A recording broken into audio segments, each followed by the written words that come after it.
set.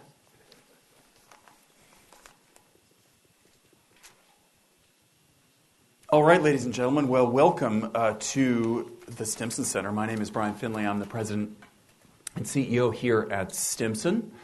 30 years ago this month, the United States had just completed a nuclear test. It was a 33-kiloton test at the Nevada test site. It was roughly twice the size of Little Boy, as you know, the weapon that was detonated over the skies of Hiroshima. At the same time, the United States retained around about 10,000 nuclear weapons. The Soviets at the time were at their near peak of around 38,000 weapons. Those weapons, of course, remained on high alert, and issues of dissuasion, of deterrence, reassuring our allies were all paramount to U.S. as well as Soviet national security. Although the INF Treaty had just entered into force, there were no START agreements, there were no open skies, and also 30 years ago this month, the bearded and mustachioed man at the end of this dais, along with Barry Bleckman, co-founded this organization, the Stimson Center. So that touched off, as we look back at the historical record, really a golden era of arms control. The START agreements, the open skies agreements, new restrictions on ballistic missile proliferation, a series of agreements with respect to short-range tactical nuclear weapons, the Chemical Weapons Convention, SORT, and a myriad other. Now, I'm not suggesting causality between those two, Michael, but I'm just pointing out a timeline that was interesting to me. Sadly, of course, that golden era of arms control seems to have very much come to an end, and the world that was once pointed toward greater stability and greater security now seems to be in question, particularly as we have seen the demise of formal cooperative nuclear arms control between the United States and Russia. And so we're left really to ponder what the implications of that new world are for deterrent stability, for dissuasion, again, for assurance for our allies around prospects of escalation control in the event of a crisis and conflict. In short, what is or what will the future of arms control look like? And that is what we are here with all of you to discuss, and it's an effort that Michael Crapon, on behalf of the Stimson Center and with the generous support of the MacArthur Foundation, is in charge of leading through this and other conversations like it over the coming months. To do so today, we have assembled three leading instigators for that conversation. Their bios are available, so I'm not going to belabor this and go through a long introduction. But the game plan is this: that we want to get a few comments from them to really help set the guardrails for a conversation. But we very much want to include you in that conversation over the course of the next hour or so.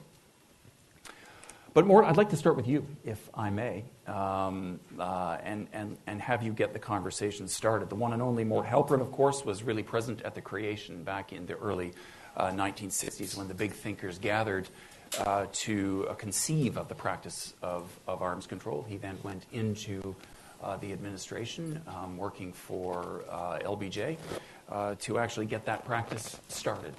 And so really, we could not think of anyone better placed, Mort, to help us reflect upon really the founding theory of arms control. And I wonder if you might just spend a couple of minutes giving us a little bit of a history lesson, and if we're lucky, we might even coax you into looking into the future for us.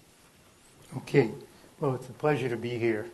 And I want you to begin by imagining a world not without arms control agreements, but without the concept of arms control. And that was the world that existed when I was taught this subject in the late 1950s. What we were taught was that the efforts of governments to limit arms, which was called disarmament, had been a dismal failure because the bad guys always cheated and the good guys became complacent because of the existence of the agreements. And the agreements themselves played no role in whether war happened, because wars took place if there were real political conflicts between nations. They were decided intentionally by aggressive states. And the way to prevent wars was to build up the military power of the democratic states so that no other state would be tempted to use nuclear weapons. And there were things going on called disarmament negotiations, but they were well understood not to be real. They were carried on only because of the fight for what was then called world public opinion. I don't know what's happened to world public opinion, but it seems to have vanished as a concept that you worry about. But people very much worried about world public opinion. And so we and the Russians, the Soviet Union as it was then, pretended to be interested in disarmament. We had negotiations. They often took place in Geneva and in public, so that the U.S. would present its proposals to the Russians in public. They would reply in public, and you would then blame each other for the failure. And two political scientists made their fame by writing a book explaining the joker. And the joker concept was that both sides put in the agreement something they were sure the other side could not accept, and that therefore you could go forward with your proposal without worrying about whether if it was accepted there would be some military consequences, because you were sure it was not. And from the American point of view, that was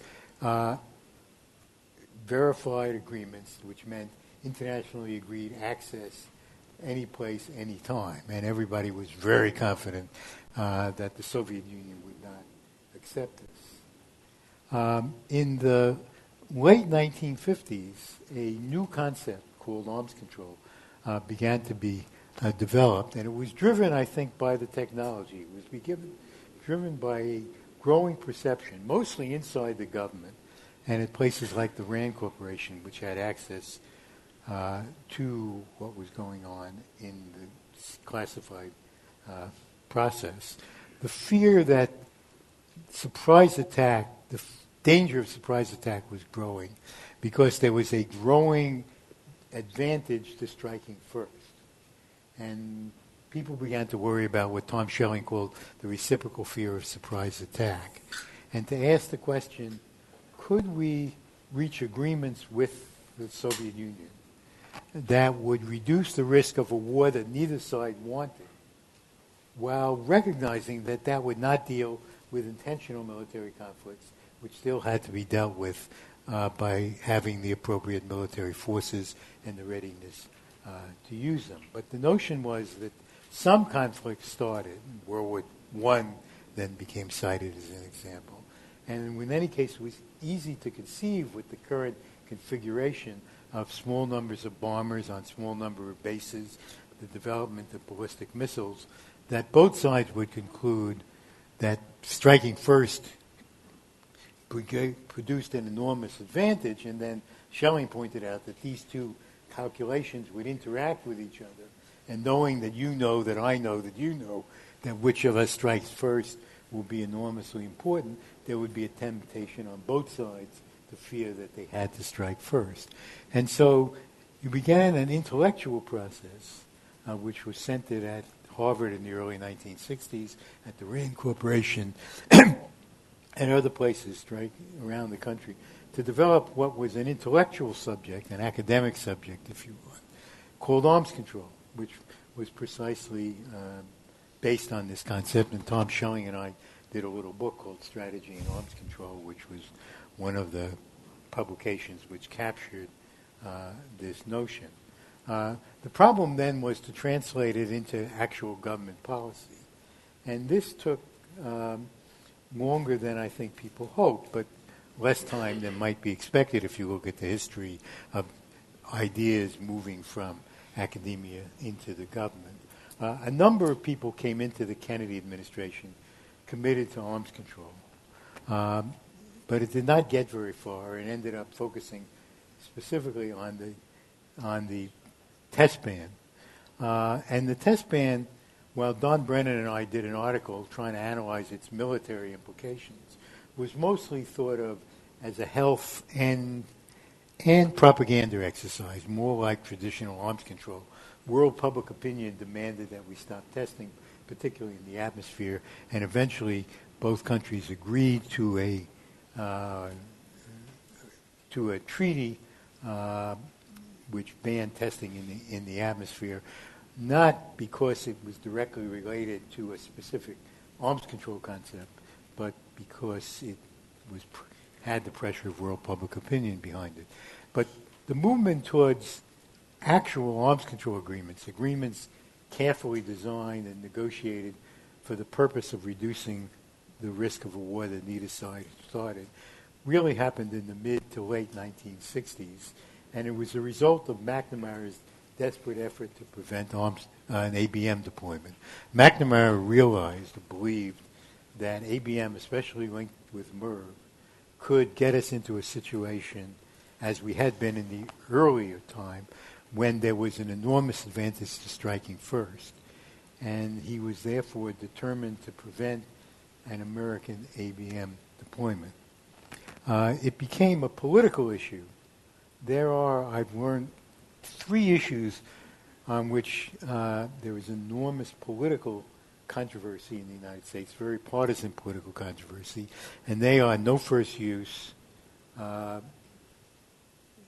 ballistic missile defense, and now I've gone blank on the third. Come back to it. We'll come back to it. But ballistic missile defense was an issue in which the Congress was pushing the president to deploy, and what they wanted was a big anti-Russian system. And of course, we were told the Russians had one and had built one starting in Tallinn, which turned out to be an air defense system. And the pressure from the Congress, from Democratic senators as well as Republicans to deploy, reached a level where Lyndon Johnson decided that his next budget had to include an announcement of an ABM deployment. McNamara was desperate to avoid this and finally worked out a deal with McNamara. I wrote an article for World Politics suggesting what this deal must have been. And years later, I discovered we actually have the tape of the conversation. It is an extraordinary conversation between McNamara and Johnson, in which McNamara concedes that politically there needs to be an ABM deployment, concedes that McNamara thinks this is a very bad idea. McNamara acknowledges that it's going to have to happen and gets 2 concessions from Lyndon Johnson. One, he gets to describe what it's for, which leads to the bizarre San Francisco speech in which he denounces ABM and then announces an ABM deployment against the Chinese. And second, most important for this conversation, gets agreement that the United States will begin a process of trying to seriously negotiate with the Russians an arms control agreement that, from McNamara's point of view, would make it unnecessary to deploy ABM and might even ban ABM. Johnson agrees to that, and the process gets underway within the U.S. government, which everybody understood was different than the previous process that I described at the beginning, that this was serious business, that we were putting forward to the Russians something which we hoped they would accept and which we were prepared to implement if they did accept, and which we thought would meet the criteria of arms control, that is, reduce the risk of a war that neither side wanted while leaving us free to deal with real military threats.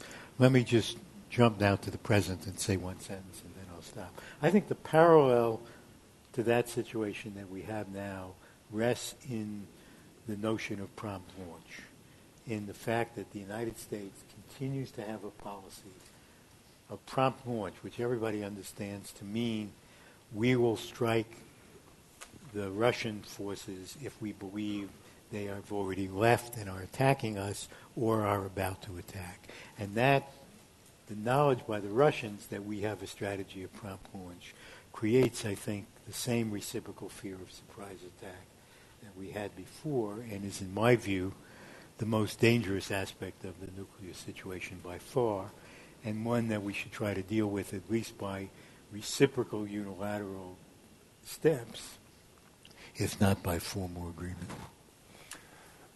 Thank you for that, Mort. I want to come back to you and draw you a little bit on what you see as some of the similarities and differences that drove the formulation of that of arms control then versus now. But maybe I could turn to you, Michael, with that question first. Thank you. My copy of Strategy in Arms Control by Schelling and Halperin barely hangs together. I think it's the most wonderful book. It's a great teaching tool. It's spare. The language clarifies. And how often in this world do you get to conceptualize a problem's addressal and then practice it in government at the key time? So, Mort, you have led a charmed life. And you have also taught me in more ways than one, because your class in my graduate student education on bureaucratic politics with Arnie Cantor, God bless him, was the best class I took, where I did the most learning. So I am grateful for your work in many areas.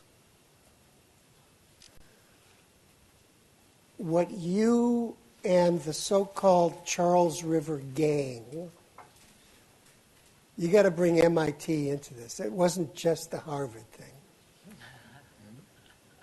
What you folks did back then was to conceptualize and order a field to reduce nuclear danger. I think we need to do something very similar. So my talk is about 1960 and 2020. What's the same and what's different? Real quickly. What's the same? The need for new thinking, a new plan, a new ambition, and a new start, if you will. Mort explained the 1960 dead end, which was general and complete disarmament. Are we at another dead end now with strategic arms reductions? I think there's room for one more follow-on U.S.-Russia agreement at lower numbers. Clearly there is excess. But some people don't want to do that. And the excuse du jour is we got to bring China into it. China's operational stockpile may be 1/10 of our nuclear stockpile. 1/10. Got to bring China in. That's the new argument. Trial run as we speak. Even if we do get another tranche of reductions under New START, we will still then need to move on to new thinking. So I think we're at the same stage as we were, as you were in 1960. Both then and now,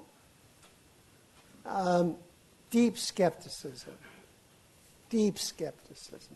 How in the world were you supposed to do arms control when we were involved in this global ideological, geopolitical struggle?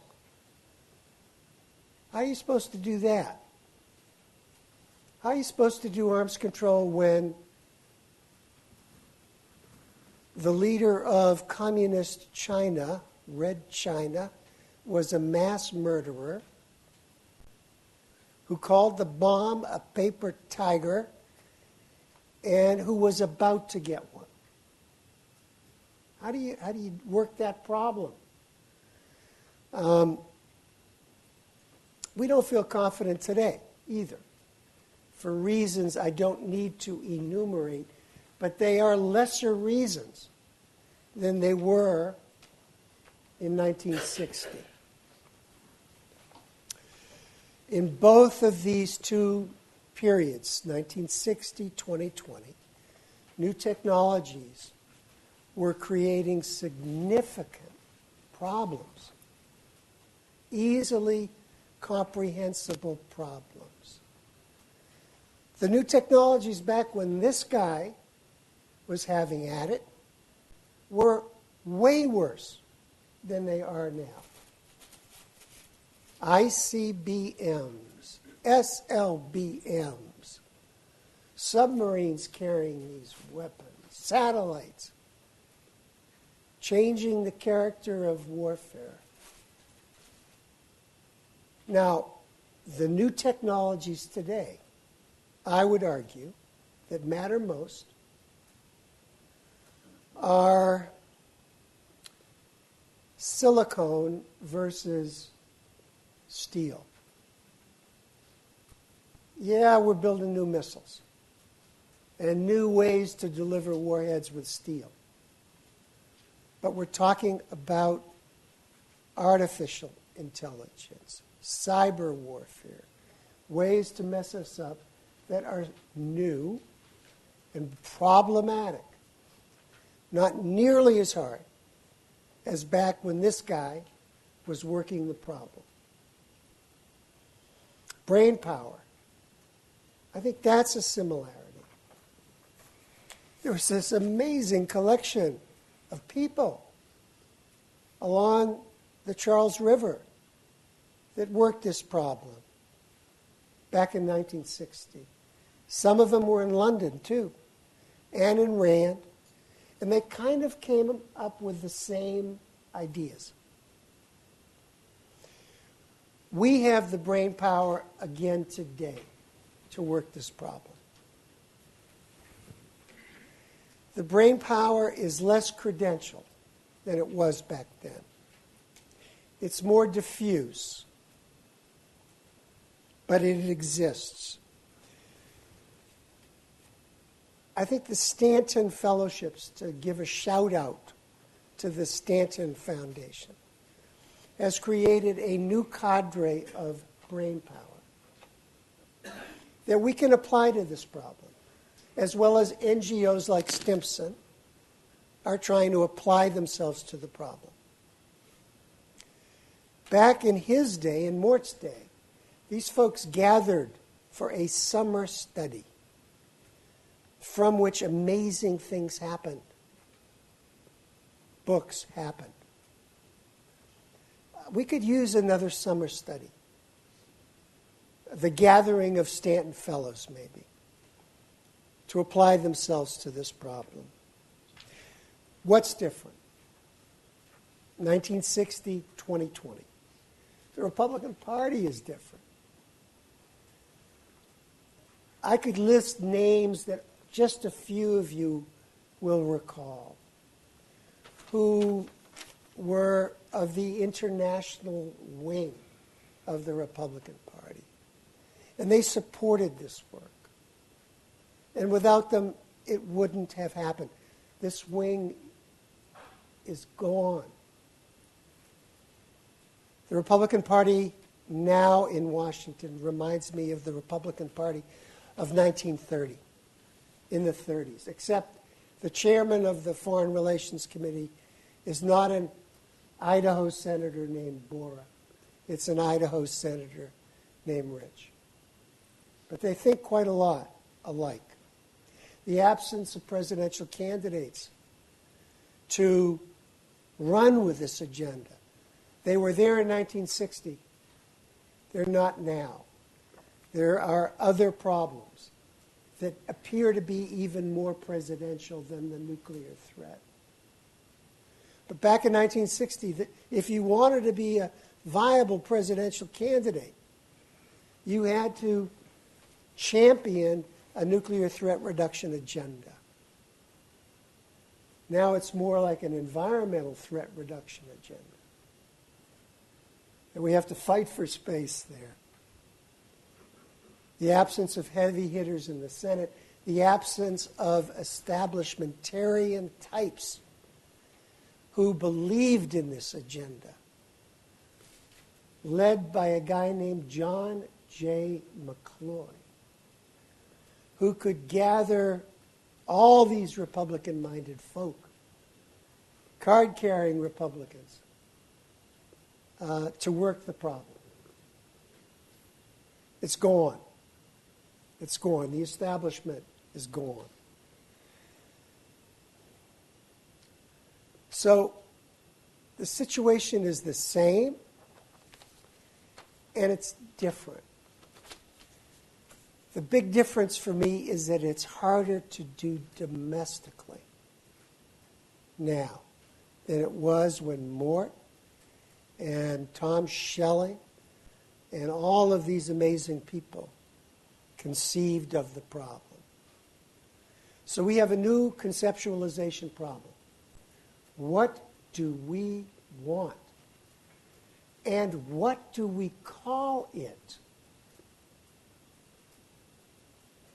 If we don't have good answers to these two fundamental questions, we're swimming upstream. And we need help reconceptualizing and explaining this to the American public. So, Michael, I want to circle back to you as well and push you a little bit on kind of why we have seen these changes, what you see as the fundamental drivers of, why has the nuclear issue lost salience? Why has I want to come back and revisit that and get your thoughts on that. But first, Elizabeth Tollerman, you bring such a unique and important perspective to this because you have not spent the last 30 years thinking about nuclear weapons. No. You've had a real job, and you have dedicated yourself to working both with the commercial sector and the social impact sector to understand how change happens. And I wonder if you have spent a lot of time, I know, with us, with a lot of people in this room, a lot of people now in this community over the last number of years, puzzling over this very problem. And I wonder if you've heard now Mort talk a little bit about the history.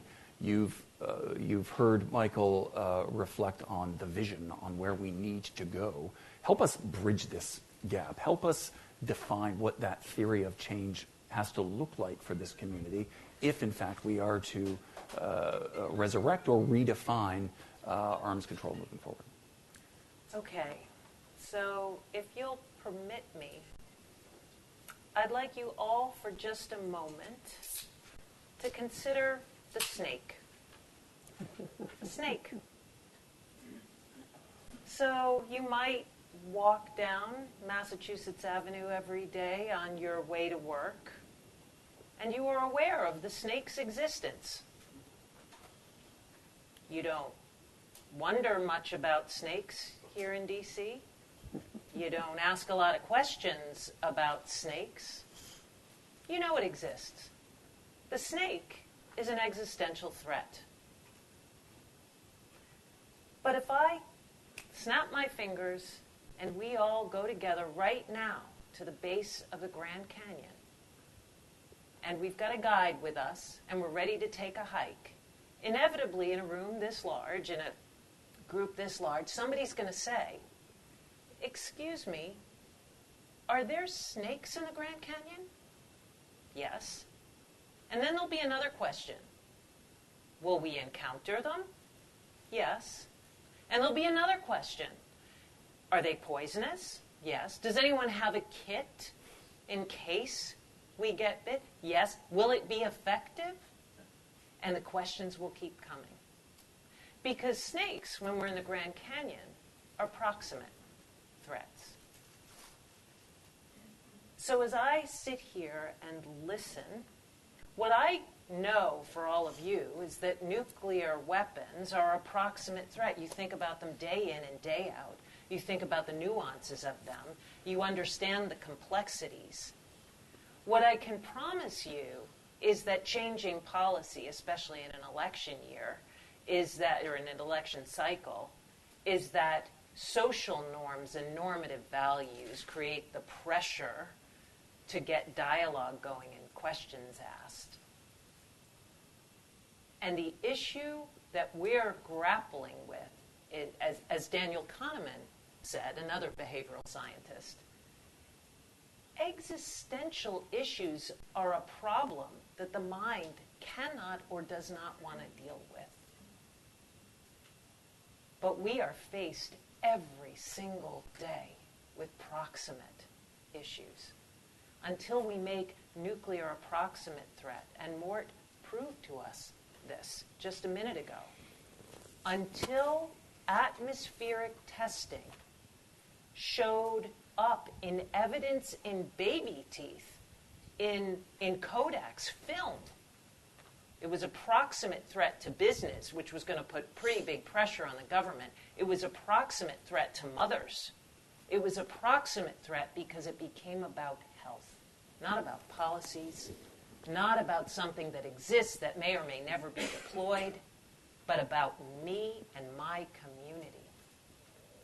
So our work in the last few years, through support, guidance from people like Michael and Joan Rolfing, and support from the MacArthur Foundation, has been about what will it take to make nuclear a proximate threat in a pre-detonation frame. Now, I don't want to talk about the concentric circles of doom and how you might be incinerated. I want to get young people ages 15 to 35, to understand that they have agency. And quite frankly, what I need to do is to make this a proximate threat, to prove that nuclear threat is a human rights and social justice issue. And when I think about no use or no first use, when I think about that in terms of international laws of armed conflict and indiscriminate weapons, or I think about sole authority and its relationship to something that may seem anti-democratic, I can get a debate going among young people about that issue. When I link this to the economy, health, and the environment, which are issues of proximate concern to this group of people, then I can get nuclear to be a recognized and proximate threat. But most importantly, if we can increase the salience among this group of people of nuclear threat as a proximate issue, the most important thing we can get them to do is ask questions. Because if they start asking questions in an election cycle, they force the issue to the forefront with every candidate. And if we increase that salience, then we create the kind of pressure that may start to create the kind of change and re-engagement that we need. So my background is in branding. The emotional, rational, and functional reasons people connect to a concept, doesn't matter if that's Apple, Nike, or nuclear threat. The way we connect to concepts is the same emotionally first, and then we rationalize. And we combine that with persuasion theory. And persuasion theory tells me that I cannot persuade you with an act of information. I can only persuade you if your beliefs and mine are aligned. Persuasion is an act of belief. So by using connection and persuasion, I can then instigate or catalyze action and engagement in this issue. The idea is creating a proximate connection to nuclear and understanding where somebody believes their action can be potent, and then bringing them into the issue. And that's what I'm hoping to be able to do based on the work of these two people. Elizabeth, thank you. I want to come back to you and challenge you a little bit in terms of what we can now all be doing to start to get our arms around this. But first, Mort, I want to come back to you and pick up on something that Michael said. So, the future is always more scary than the past. And it occurs to me that Michael's comment, one of his comments, is especially useful in terms of reflecting upon, we tend to put our current moment of time as this is the scariest moment in history. But you lived through some pretty scary times back in the early 1960s. I mean, you think not just on this issue, but across the country. We had American cities were burning. We had American servicemen and women returning from Vietnam in unconscionable numbers. And the world seemed to be falling apart. And globally, at least in terms of the security of the United States, these were particularly fraught times, including around the nuclear issue. One thing Michael said, though, was that technology, as we think about technology today, I think that if we pulsed the room and said, how scary is this current situation? Well, it's terrifying what AI is going to do and what all manner of this new hyper-connected global economy could do to our economic well-being and to our security situation. So let me ask you this: did you sleep better then, or are you sleeping better now?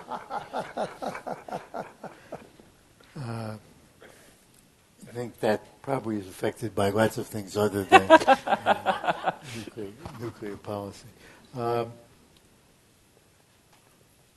I think we faced a clearer threat of survival then, and nuclear war seemed much more real than it does now, and certainly much more real than it needs to be now. We were dealing, with a fundamental issue of how do you protect, to make it simple, how do you protect Berlin, which is surrounded by Russian troops and can't possibly survive a Russian conventional attack? And the only way to do that was to persuade the Russians that if they seized Berlin, somehow nuclear weapons would be used and the world would blow up. And to make that plausible, you needed a large nuclear posture, and you probably needed some policies which were extraordinarily dangerous. We don't have any equivalent of that now. We do not need nuclear weapons to meet any security threat. There is nothing in the world that we need to defend that we can't defend conventionally. I think that was true then. Even I think Berlin was defensible, but now I think it's clear. And it is, I think, inexcusable that we continue to have a nuclear posture which can go off in 20 minutes and destroy the world. There is no need. We have no need. The Russians have no need. And yet we've abandoned the effort, I think. We don't know how to eliminate nuclear weapons, in my view, and that's a distraction. But we do know, using concepts of arms control, how to reach agreements with the Russians and eventually with the Chinese, although we need 6 more agreements with the Russians, not on numbers, but on deployments and how we use them. So the world now is not as dangerous, and to me is not as fearful as it was then, but it's much more dangerous than it needs to be. And I think we ought to be doing something about it. Michael, if what Mort and you, I think, agree on is true, why have nuclear weapons lost the salience? Is it just a competition for issues that we are inundated with climate change as an issue and environmental degradation and so many other issues? What is it that has caused this, the recession in our own thinking around nuclear weapons?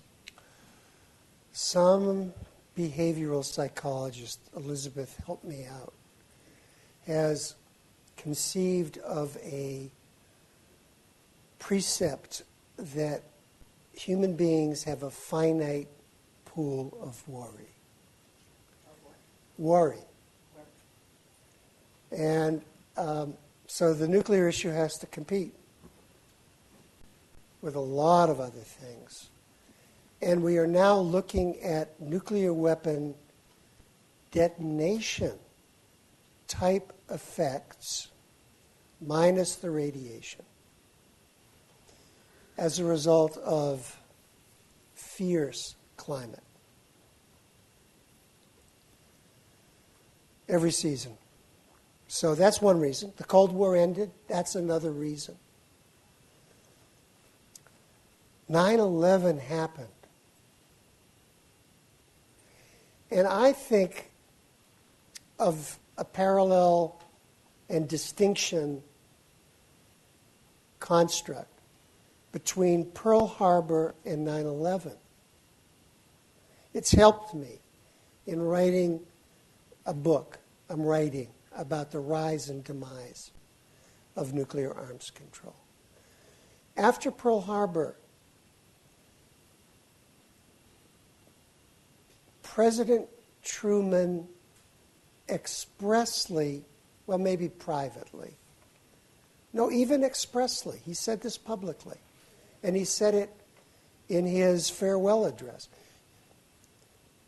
Preventive war was not what the U.S. did. Waging nuclear war was not what the U.S. did. We would defend, and if necessary, act. But preventive war was something the Japanese did to us in Pearl Harbor. It's not something, it was un-American. And we reacted so differently after 9/11. And the world and the threat system had morphed, and actuarial tables turned. So these big people who championed arms control, who took the concepts that Mort and others developed and tried to apply them, these were big people. They were big people in an administration, big people in the Senate, in the Congress. They were replaced by smaller people. And then this business of the Republican Party reverting to an interwar Republican Party.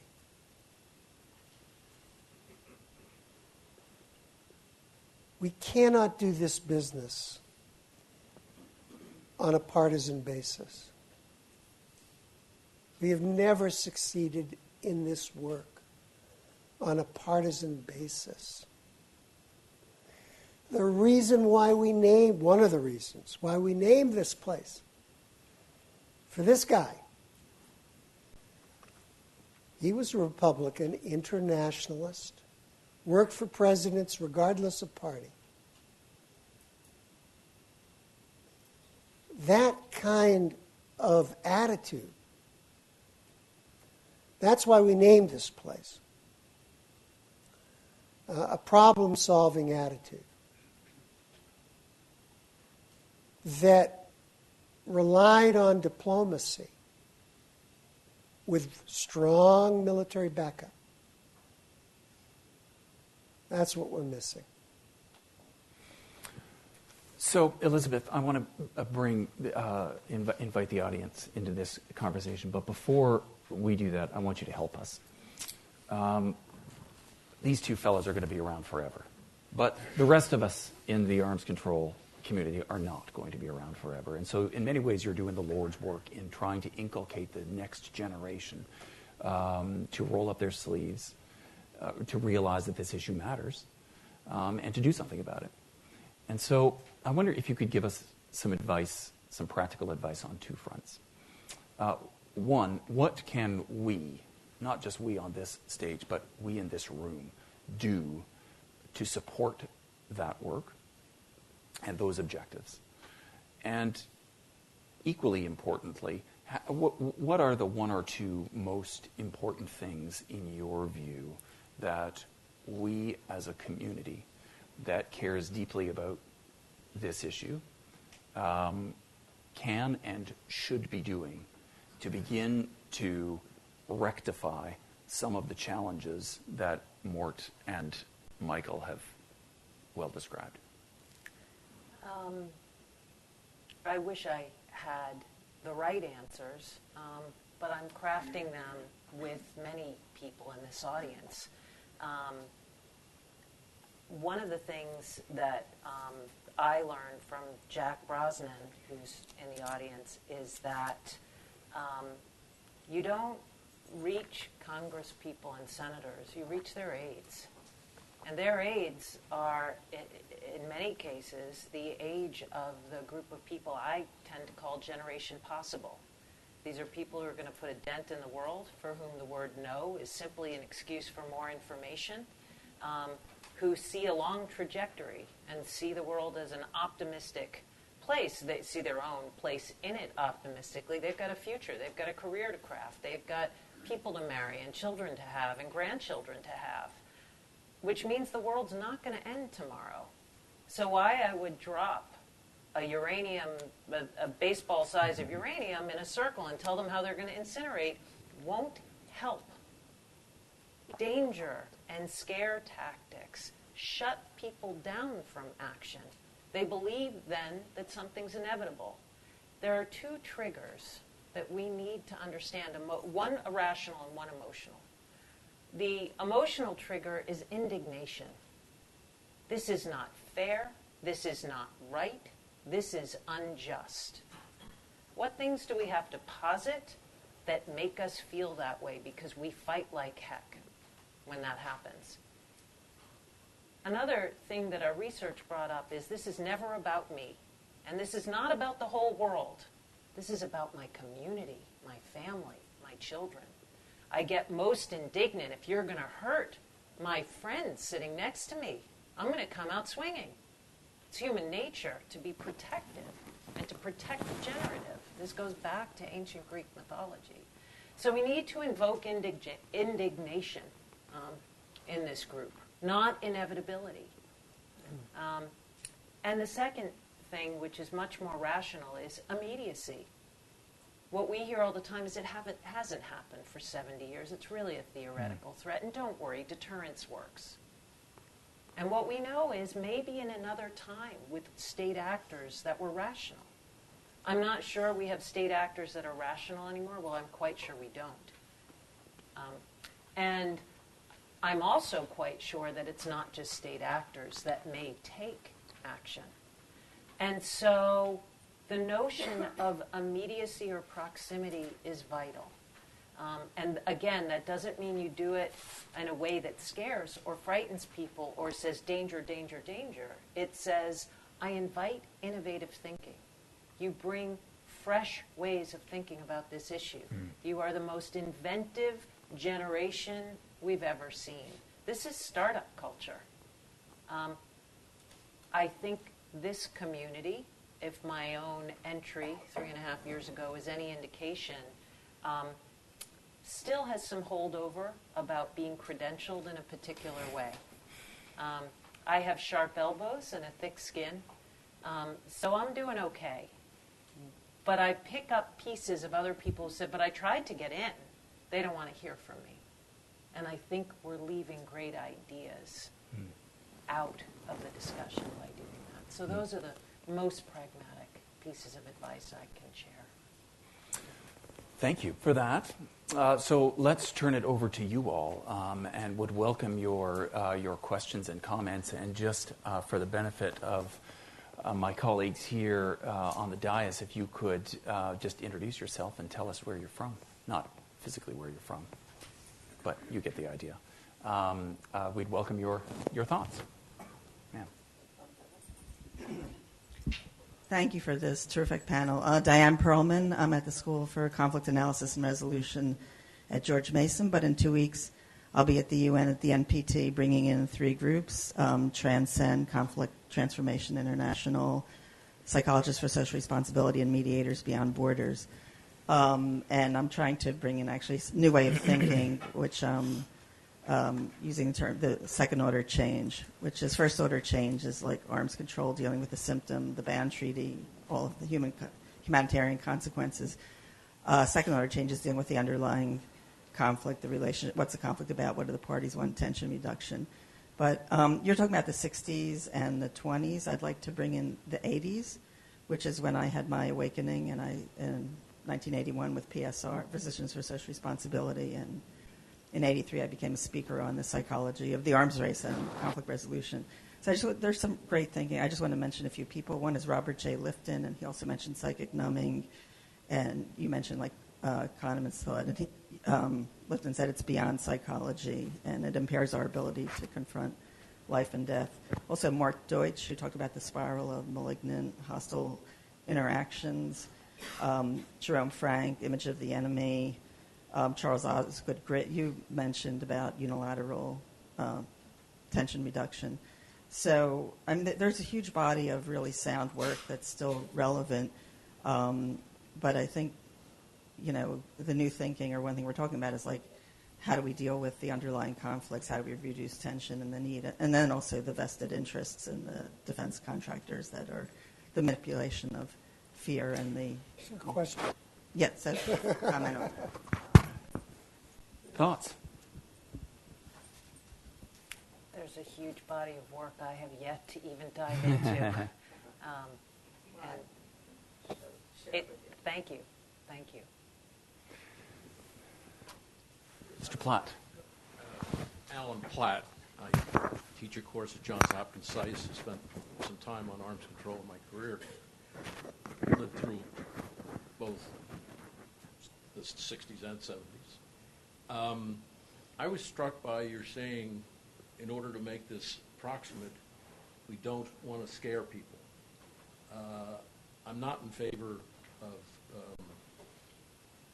overly picturing this in a very frightening way. On the other hand, I would argue that, at least in my experience, SALT 1, CTB, there's been an element of fear.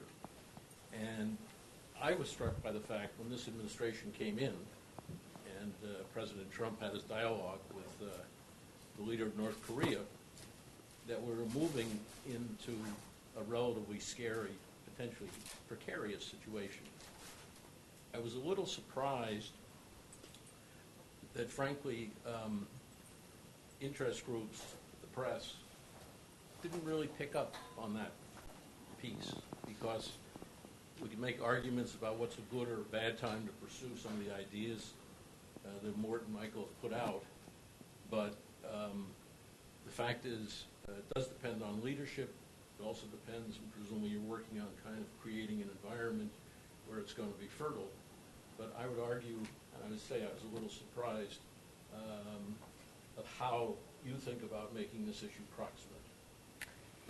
It's a very fair question, and I can tell you from the world of commercial advertising, and you'll see it every day, especially with insurance ads, and characters from, I don't know what it is, Allstate or somebody called Mayhem.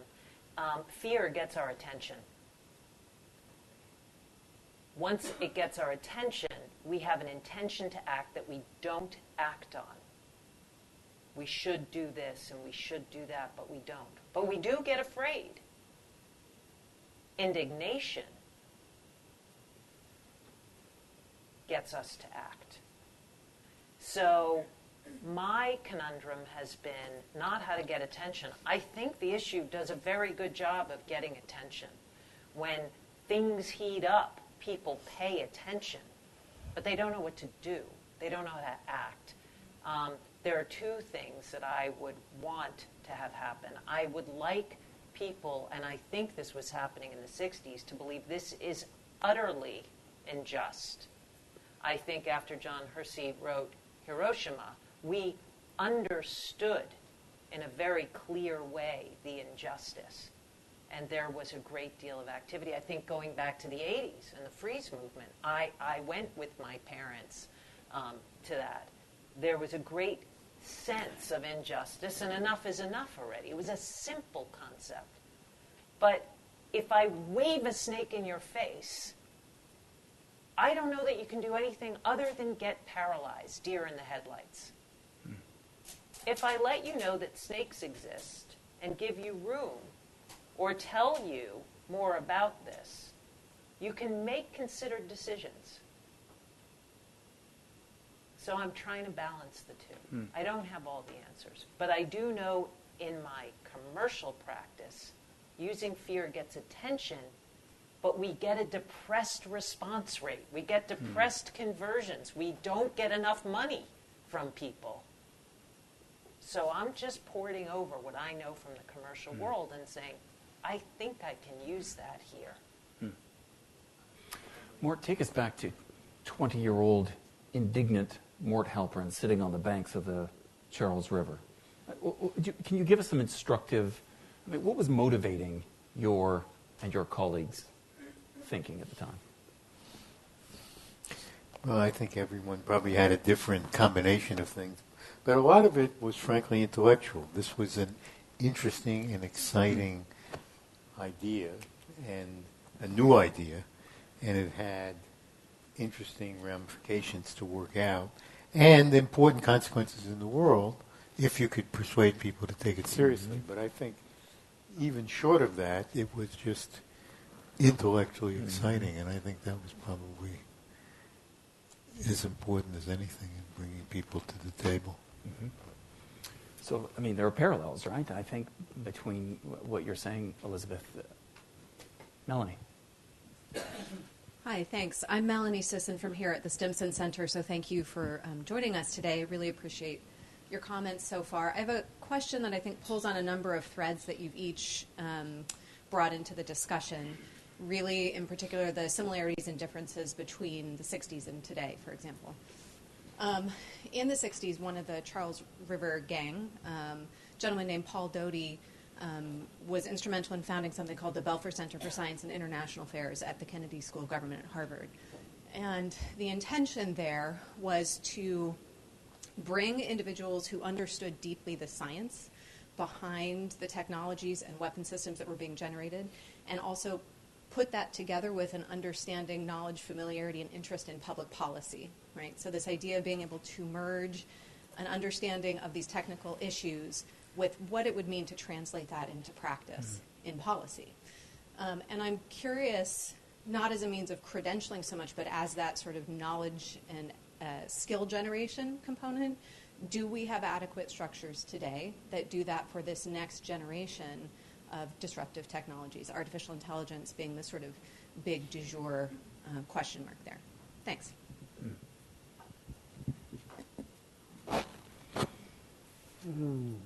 You should know that Paul Doty was an enemy of arms control. He thought it was very dangerous and an excuse not to disarm, which is what you needed to do. So, if you look at the products that came out of the summer study on arms control, there are actually two books.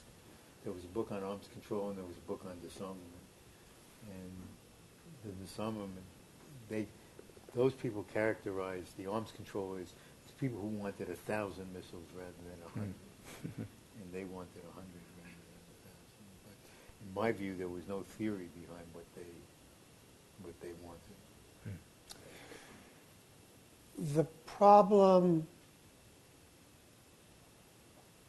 or the absence of bigness that I've talked about with respect to political figures or presidential aspirants also applies to the world of science. Because at least my reading of the formative years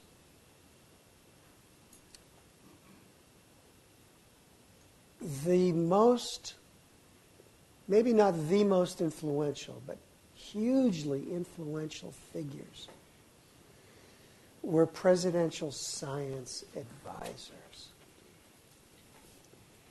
And they would typically, even starting in the Eisenhower administration, adopt positions that would drive folks in the Pentagon, not where you were located, elsewhere, and on Capitol Hill, who were of a hawkish persuasion. They drive them crazy. Because these folks had the ear of the president. They were big people.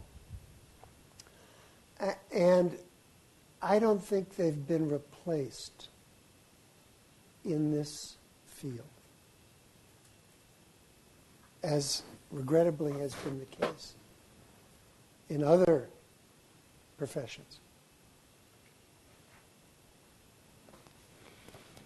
Sir.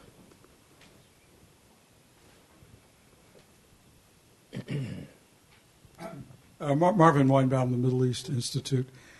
A couple of questions, if I may. Supersonic missiles.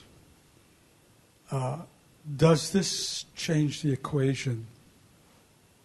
And if so, how? And the other question I have is, we've been using the 60s paradigm here in this discussion. Bipolar world, capability, largely bipolar.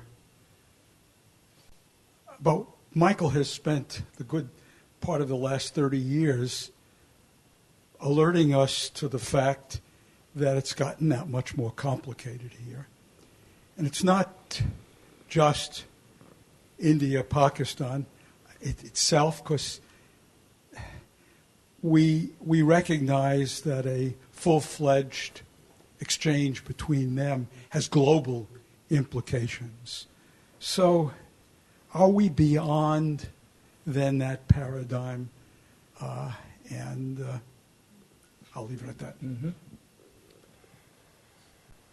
Good questions. Michael Crapon. Yeah, hypervelocity glide vehicles, nuclear armed, they'll do the same thing as an intercontinental ballistic missile will do. I happen to think that an intercontinental ballistic missile and all its accoutrements to confuse defenses will get through. If the first one won't get through, the second one will. And a new, fancier way to do the same thing, it's like a niche capability. How many of these do you need? What targets have special meaning for them that they need to be addressed by them? I think we'll get over this particular scare and go back to the fundamental problem, which is there are many ways to get through already. And it's not so much steel anymore. Although God knows we're willing to spend money on it. It's new ways to, new weapons of mass disruption that is worrisome. The diffusion of power is a serious problem. The diffusion of threat, the diffusion of danger. I do think it will require new concepts that go beyond the bilateral. There's still time and space for the bilateral. I don't think it can ever end if we're going to succeed at this game. But we may have to think anew about ratios. Strategic arms control between World Wars I and II was about ratios and multilateral arrangements. They were not successful. They applied to naval capability because that was the international, the ocean spanning of its time. And there were ratios. 3 powers, 5 powers, 7 power ratios with respect to certain types of naval capability.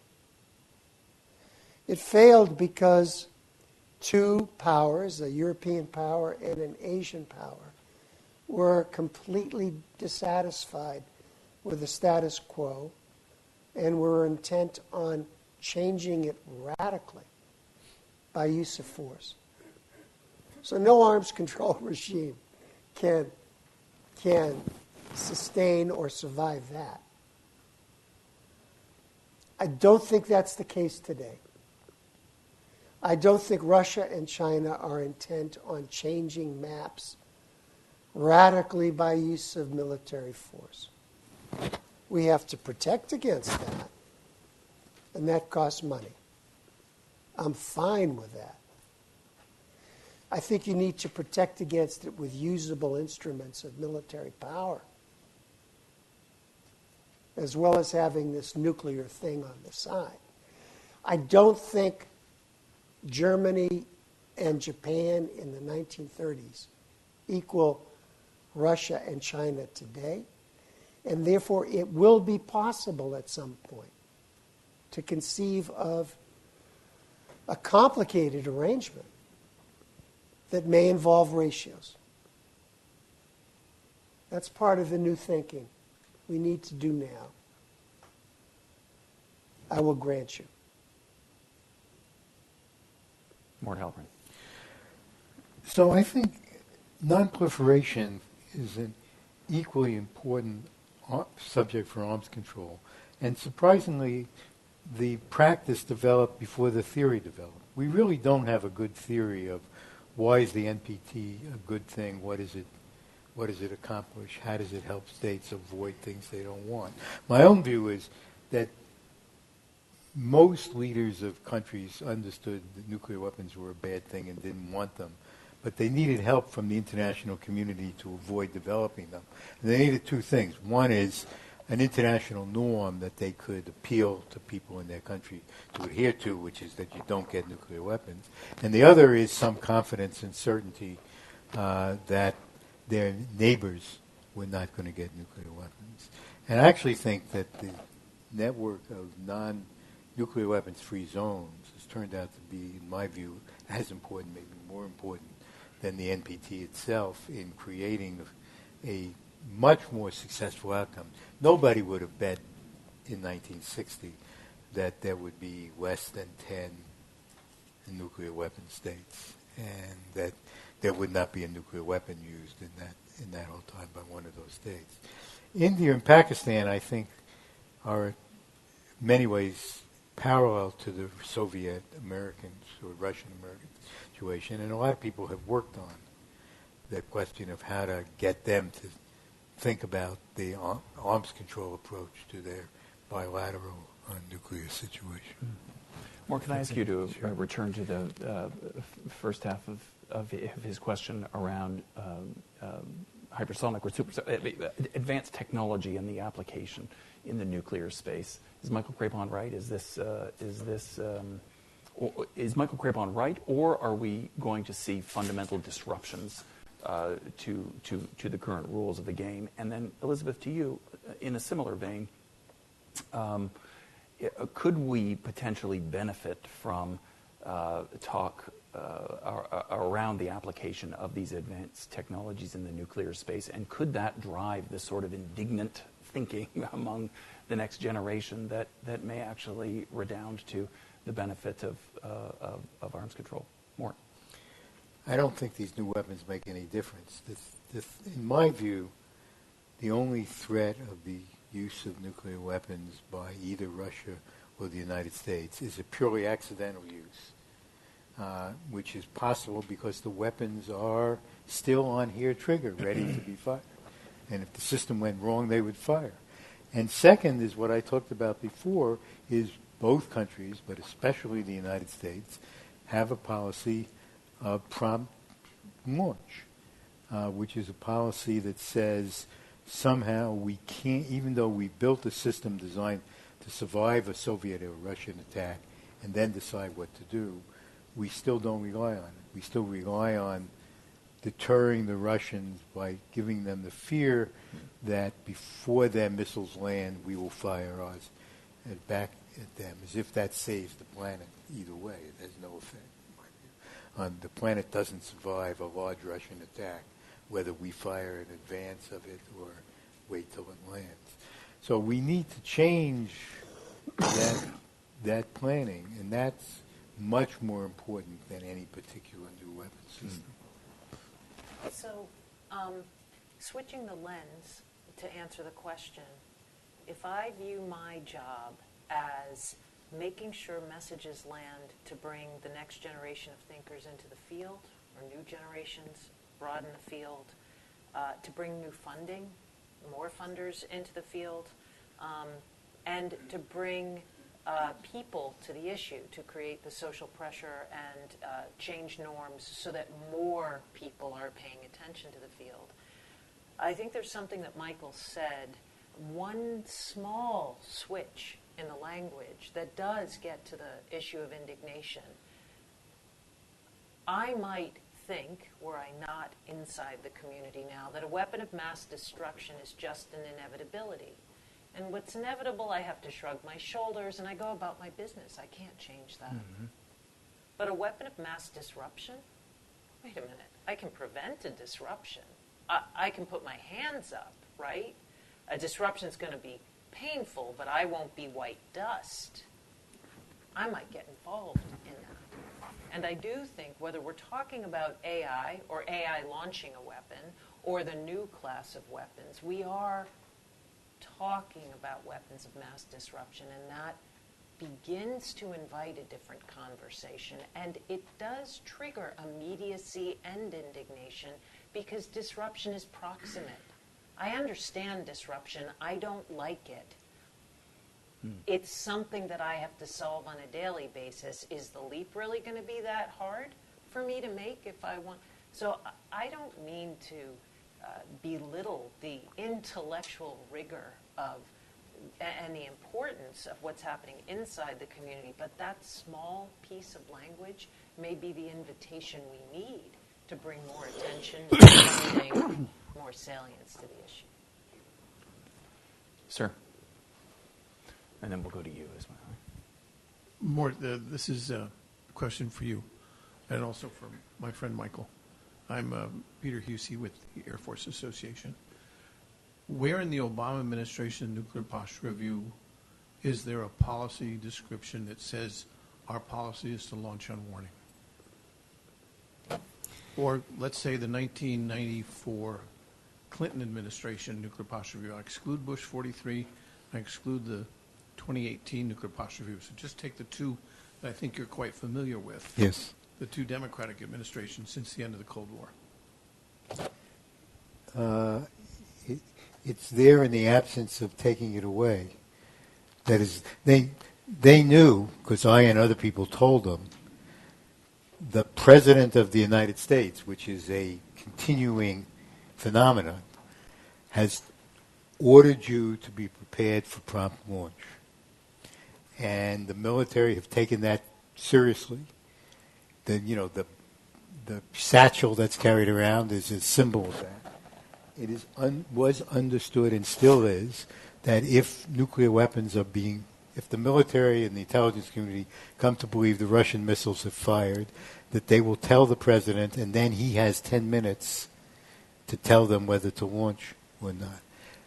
They knew all that. They were urged explicitly to remove it and to tell the military that the president did not intend to launch on warning, that he wanted a nuclear posture that could survive a nuclear attack, and if they needed more resources to make it survivable of a nuclear attack, they should tell him. But that when they thought an attack was coming, he wanted to know so he could be protected, but he did not want them to present to him options for firing before the missiles landed. And he declined.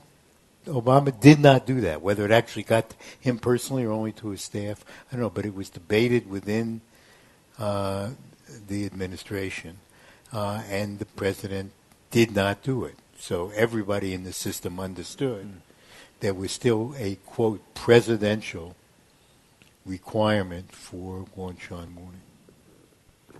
Sir. Hi, how's it going? My name's Io Shoba. I want to go back to the historical examples that you were using, and the idea of making nuclear weapons more salient to the general public. Is it possible that instead of focusing on the end product of a nuclear weapon, you can make the issue of nuclear security more important to the public by focusing on earlier steps in the supply chain of the completion of a nuclear weapon to its deployment? The example I'm thinking of, for example, is like the Green Revolution or the chemical revolutions in like the 1960s and 70s, where some of the products weren't exactly upfront and pressed into the public's interest, but parts of the supply chain interacted with the public enough that it was able to create public interest in niche issues like agricultural practices in like India, or how Dow manufactured chemicals in various parts of the country. That's a resounding yes. Absolutely. I think to create intersectional messaging, to make nuclear proximate by using a health frame, an environmental frame, a human rights or social justice frame in terms of weapons production, and an economic frame. We have to examine the entire cycle, and we'll find our answers there. So the example I've been thinking a lot about, because I live in New York City, is AOC's posture that her job is to protect her constituents in the Bronx. And the Bronx has the highest asthma rate of anywhere. And she equates that directly to the environment of the Bronx and the pollution in the environment of the Bronx. She's not talking about climate change. She's not talking about the green spaces.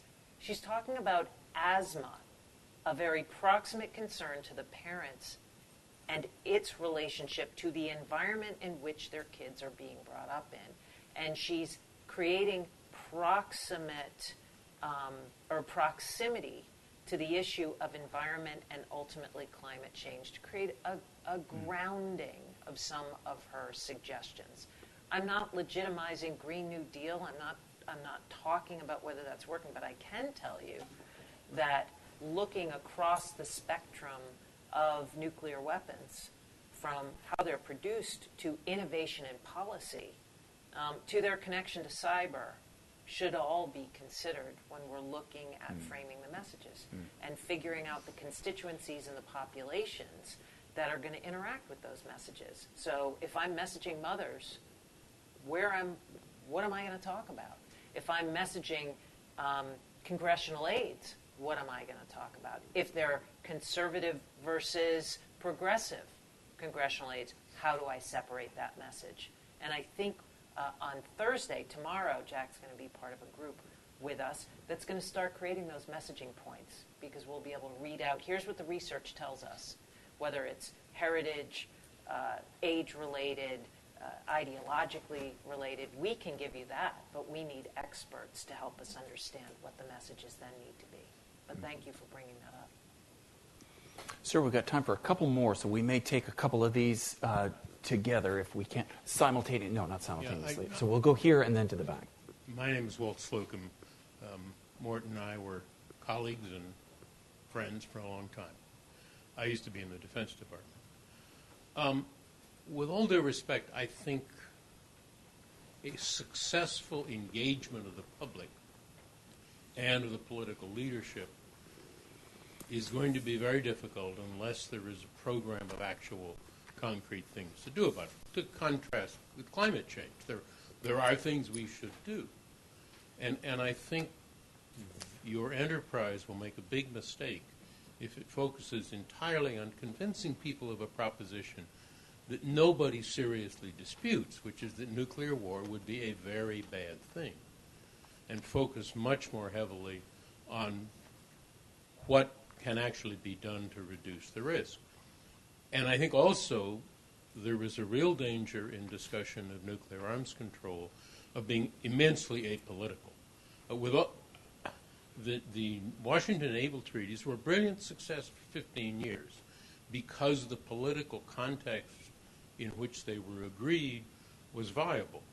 As you point out, it was when the political context collapsed that the agreements collapsed.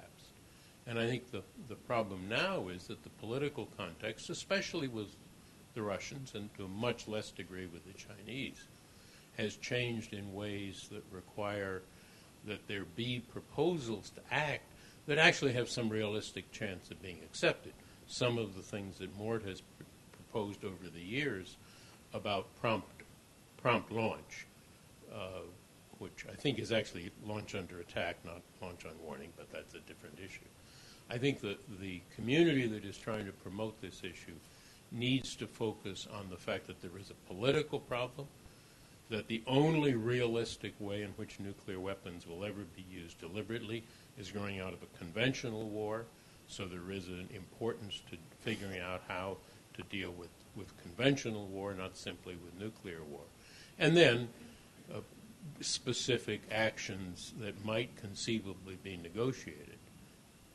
I guess that's not a question, it's a protest. Thanks. Well, we're going to take just two quickly, if we can. Deborah will come to you as well, and this gentleman here. No. Deborah Decker, Stimson Center. Thank you so much. My question really is how to frame this internationally. I can see the applications about framing it domestically, especially with the Me Too movement, and because women were instrumental in getting some of the nuclear reductions done, and especially in England in the 60s. So, and even before then. So how do we do this in Pakistan and India and Russia and China? So with this spending money on nuclear weapons, not on education, healthcare, babies. I mean, I can see that being framed here, the humanitarian issues, the justice issues, the environmental issues. How does that play internationally? Thank you. Answer. Scott Gibbons, independent consultant. This is fascinating, and it's wonderful for us to be reminded about arms control history. But to what extent was this more single theater concept? And now perhaps we are dealing with something we didn't think about in the past, which is a true multi-theater challenge for nuclear confrontation. So 3 questions that you all can, let's try to touch on all 3. The first issue is it just more complicated these days, and is the traditional system unfit, not fit for purpose? I suspect you will have some reflections on Walt's challenge. What are the concrete things that we can and might be doing in answer to his question? And then certainly to you, Elizabeth, and to any of you, what does that international framing look like? Michael, let's start with you and work the opposite way. Walt ought to say that he was a central figure in the creation phase of this thing called arms control. And thank you for it.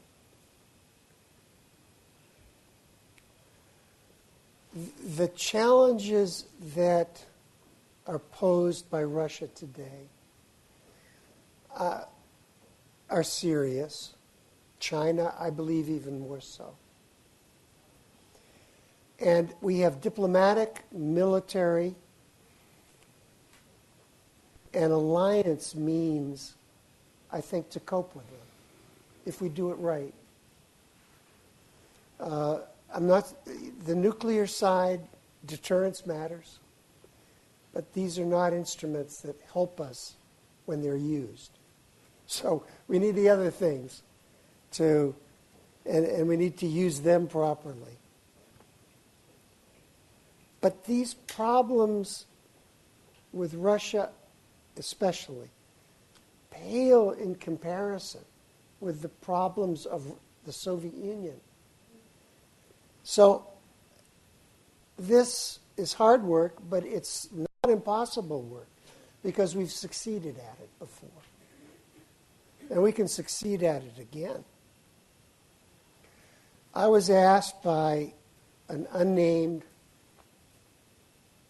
official to come and talk about ways to reduce nuclear dangers in South Asia. And it's hard to give advice on how to do this when U.S. policy doesn't help.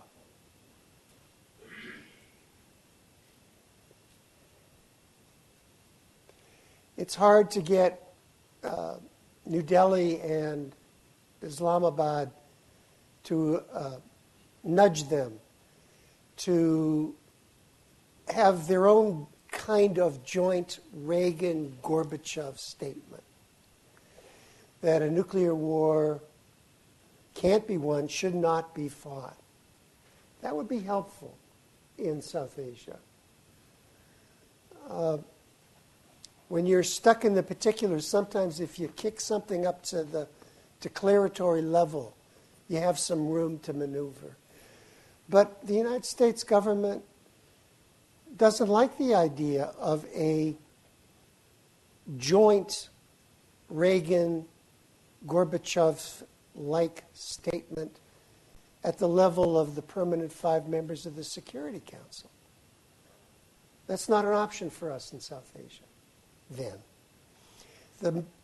The most effective measure that is within arm's length. No, well,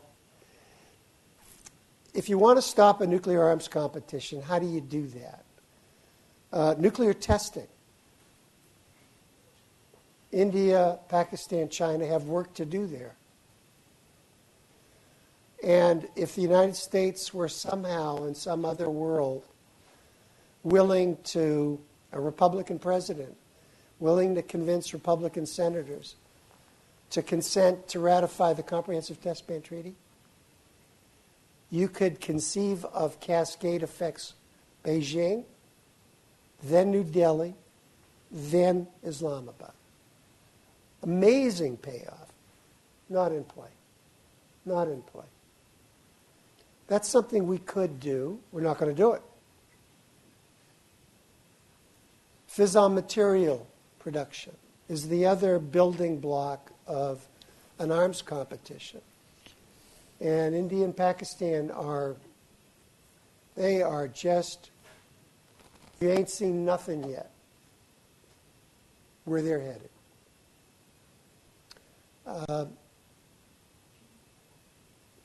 Going nowhere. Has anybody ever heard of a U.S. official, a senior U.S. official, say, hey, let's give this another try? Fissile material cutoff negotiations? We haven't tried to do that. Laura, we didn't do that when you were trying. We did.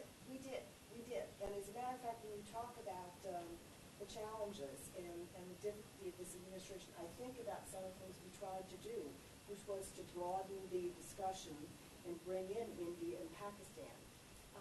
And you said now this administration, its policy, would openly insulting Pakistan and giving them even less of an incentive, then it is impossible.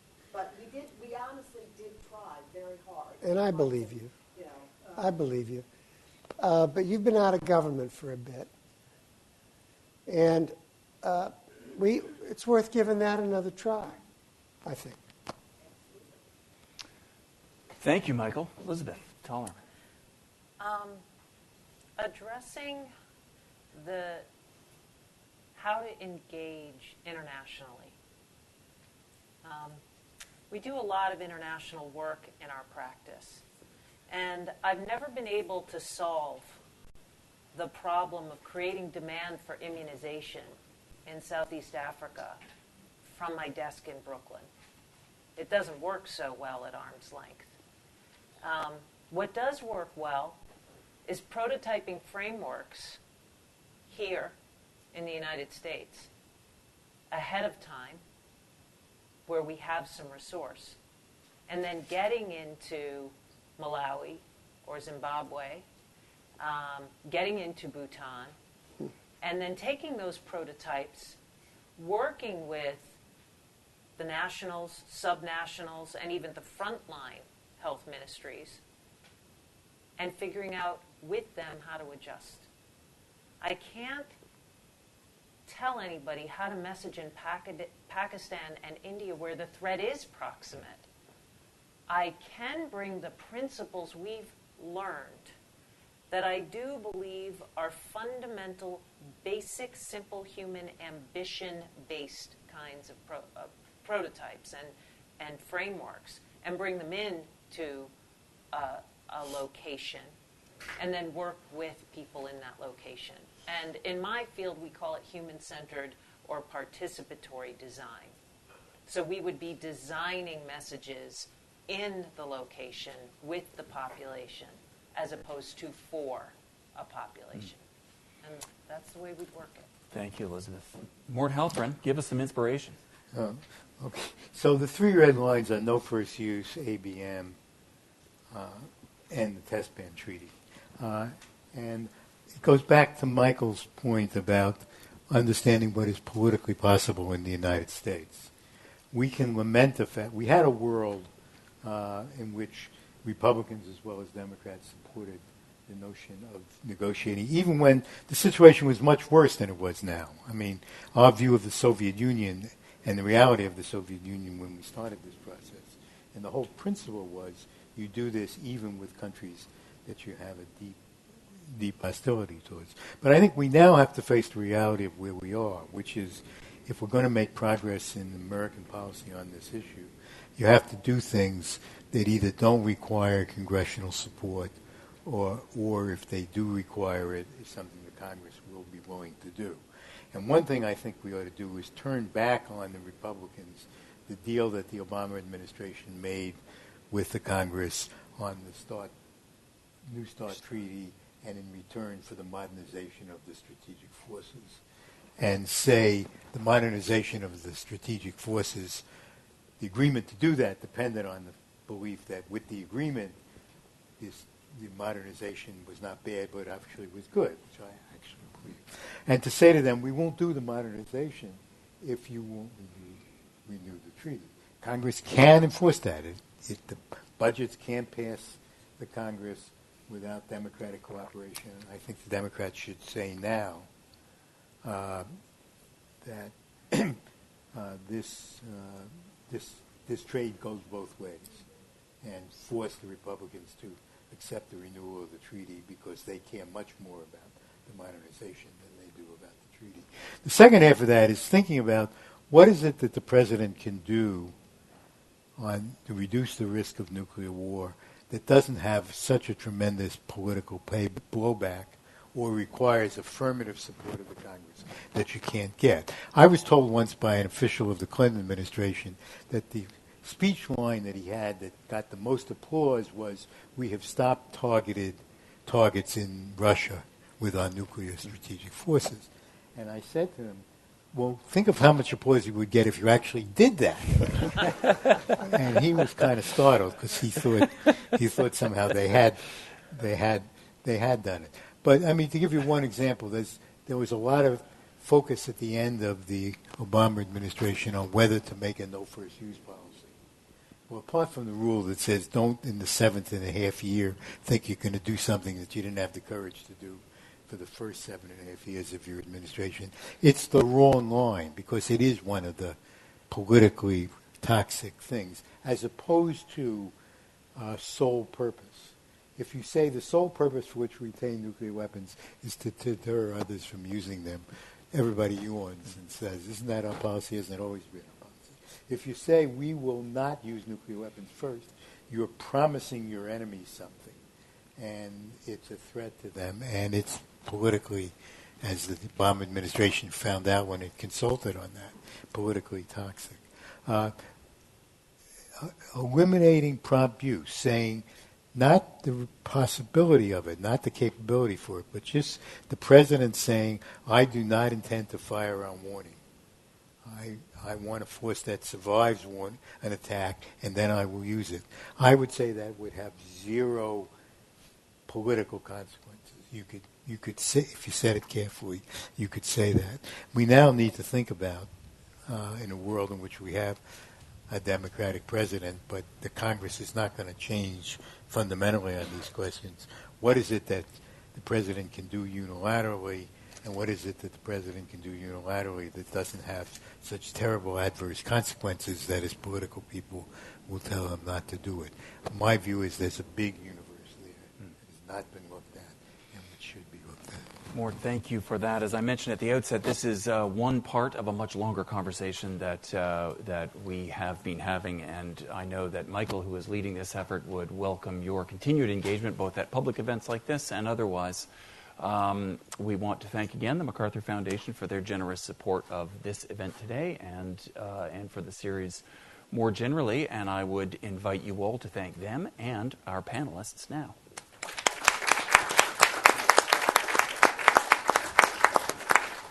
Thanks, Mark. Nice job.